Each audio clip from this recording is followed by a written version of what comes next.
Let's kickstart your goals. Start, plan, and reach your goals one step at a time. Let's talk about what matters. Let's talk about your goals. Welcome to Just Goal Digging Things, brought to you by Affinity Capital. So hi guys, welcome to Just Goal Digging Things. I'm Miguel, your Gen Z guy, and with me is Christine. Hi, I'm Christine, your provincianang millennial girly na nandito sa Manila. Yes. So just to share with everyone why we created this video podcast, no? As a Gen Z and as a millennial, we just wanted to share our experiences, di ba, our POV, ano yung mga naging challenges namin into navigating the adult life when it comes to our finances, lifestyle, career, or love life. Yeah. Di ba? So anything under the sun. Think of this as actually your safe place. And then this gonna be like unfiltered and coming from the millennial and Gen Z POV. So guys, watch this out.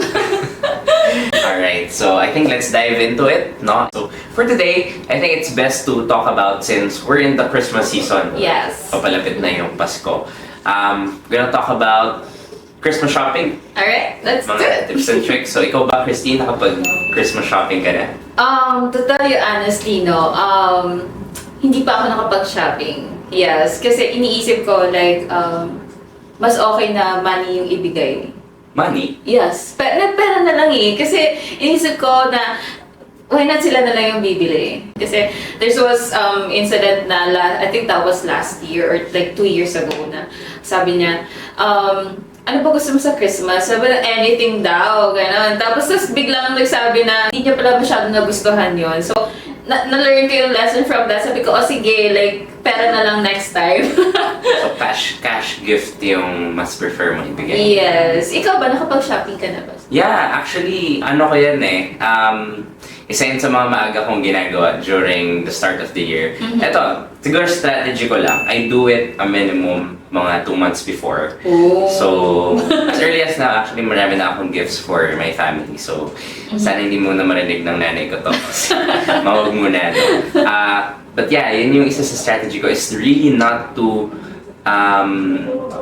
get in with the Christmas rush. Huwag mo sabayan. Especially pagdating ng mga late part of December already.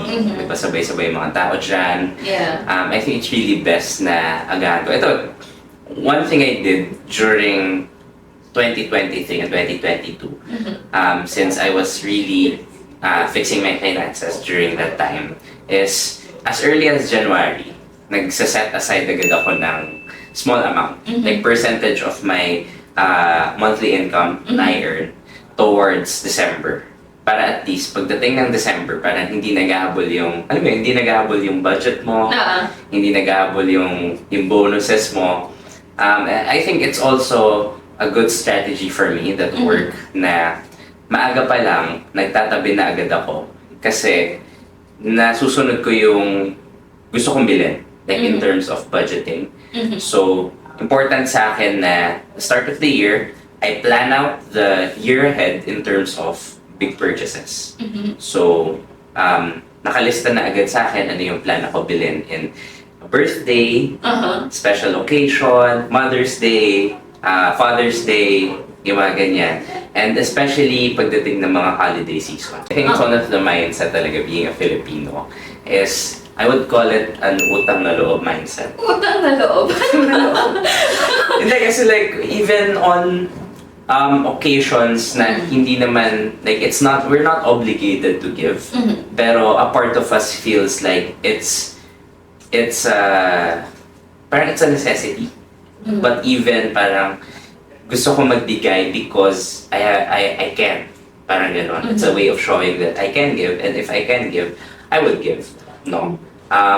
Siguro for me before, na-experience ko din yun. So I ended up like splurging out. Alam mo yun, yung pagdating ng mga holiday season na mindset ko, isang beses ko lang naman bibilin to for them, or like, this is only once a year, so why not be extravagant with it, or buy them more expensive things, yung mga ganon. So, medyo ano din yun, mistake on my part. So, going back nga is important na sa akin ngayon is really sticking out the budget for special occasions. I know a lot of people like think na, oh, baka masyado maaga, but the start of the year. Yeah. Diba? Kasi imagine mo, January, like first quarter, January, February, March, and then Christmas na agad yung iniisip mo. But, Oo, ang layo pa months. ano, di ba, buwan ahead pa. Dapat, I have a list on what to buy, who to give, and then making a budget for each person. And then important na I stick to that list. You know,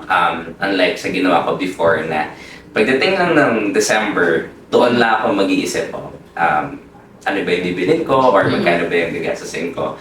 Kasi I end up spending like my bonuses. Kasi doon natin nakuha, di ba, yung 13th month So, pay. paano ba natin na-spend yung, like, para sa'yo, paano mo na-spend yung, tinatawag nating 13th month? 13th month pay. Yeah. So, isa yun sa nakatulong sa akin kasi that's why I set a budget early in the year kasi I want my bonuses to be allocated or mapunta ko siya for more important things like my savings or investments. Parang mas okay sa akin na nakikita ko na yung bonuses ko is something allocated towards something, an asset, no? And then yung mga ibibigay ko, let's say the holiday season or Christmas gift giving, meron akong nakahiwalay na budget for it na nanggagaling sa part ng sweldo ko during the start of the year.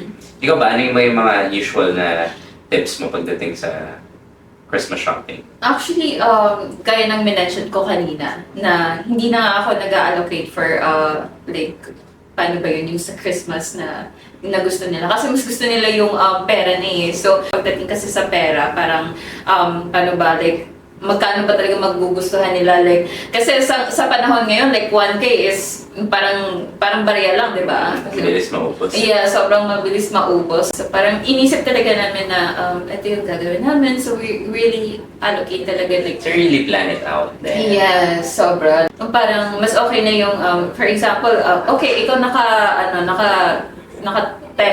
sa catering. So, sa'yo na yan. Ikaw na yung magbabayad niyan. So, parang ganun. So, ganun namin siya sineset up talaga. Like, hindi naman sa akin lahat. So, parang hati kami. So, that's how we actually planned our Christmas na para hindi masyadong mabigat sa lahat. Kasi lahat kami eh. Hindi lang naman ako mag-isa. At actually, yung story mo, no, it really shows how us Filipinos really value yung Christmas season, yung Yes. festive. I think it's a way for us to also see our culture, diba? Pagdating sa family, we really take this tradition seriously Yes. kasi it's a way for us to, diba, strengthen our bond. Siguro, for me, it's a way also to beat the, let's say, yung parang monotony of everyday life. Pag talagang naghahanda ka ng very, let's say, magarbo, or yung festive talaga, or you really spend out on creating a feast for everyone. Yes. Diba? It beats the day-to-day na pinagdadaanan natin. Actually, for me, that's why, sa akin lagi, hindi ko masyadong pinaghihinayangan yung pag-spend ko din on my family. Yeah. Kasi parang it reminds me then of my goals eh. Like, we're building our career, but at Yes. the same time, we also balance it with, diba, taking care of our family. Kasi we do this naman because of our family at Yes. the end of the day. So, isa sa mga nakatulong sa akin and like thinking, ano ba yung kailangan ko bilhin for my family is just creating mga, ano for them, like baking for them, you know, creating cookies, pastries. Kasi for me, parang mas ano din yun eh, mas may personal touch. Yes. Diba? Yes. Imbes na I buy material things or even cash na ibibigay ko lang sa kanila. I think one element doon na hindi ko na maganda madala is yung pagiging personal niya. Diba? Kasi it shows how much syempre, effort mo into Yes. creating them. Actually, hindi lang baking eh. I've seen a lot na regalo nila is yung mga customized tote bags, mugs, yung mga ganon. It is less costly, pero at the same time for me, it's more valuable. So, I think maganda na magbigay tayo ng like practical tip para sa mga Gen Z and millennial verse. Ikaw ba sa millennial? what's your number one, let's say, tip this coming holiday?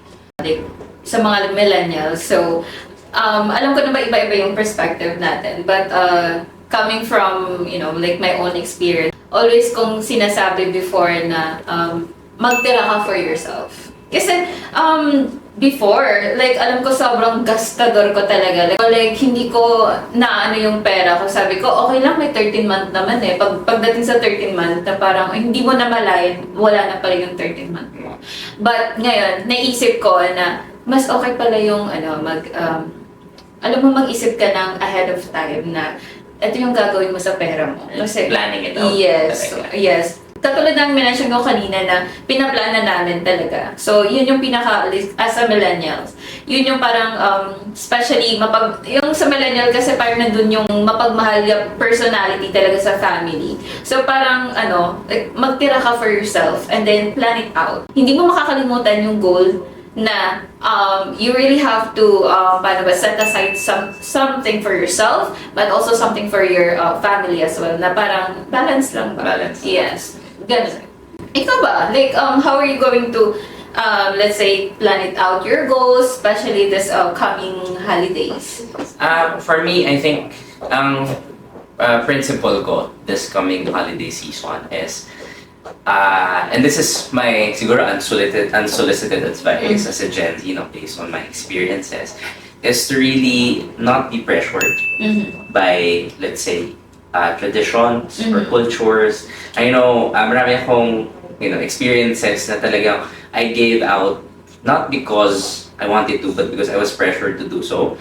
And I think it shows a part of our culture then. Yes. As I mentioned kanina. Yeah. But at the same time, diba, be more creative with how with your gifts, diba? Sabi mo nga kanina, it doesn't need to be bought. It can be created. Yes. It can be something that is personal to the one you're giving. And you'll realize na mas makakatipid ka. And at the same time, mas na-appreciate nung taong pinagbigyan mo. Yes. Kasi hindi lang si Tin mahilig yan sa kulot. Kaya bibigyan ko siyang curler. So something that really adds a personal touch to who the person is. Kasi Yes. yung pagbibigyan mo. And I think that is more valuable than any money can buy. Yes, kasi parang, pag example ako bibigyan mo, parang alam mo yung personality na, alam mo yung parang saan mo makukuha yung kiliti niya, gano'n. Diba? Sabi nga, to be seen is to be loved. So, that ends our first episode. I think we can wrap Yes, up our first one episode. of our first Of many. first of many, yes. So, I hope you guys learned a thing or two sa kulitan namin and sa kwentuhan naming dalawa. And we look forward to sharing more experiences, more practical tips with our Gen Z and millennial friends. So that's all that we have for you in our first episode. Guys, make sure to follow and like our social media pages for more updates. See you on our next episode.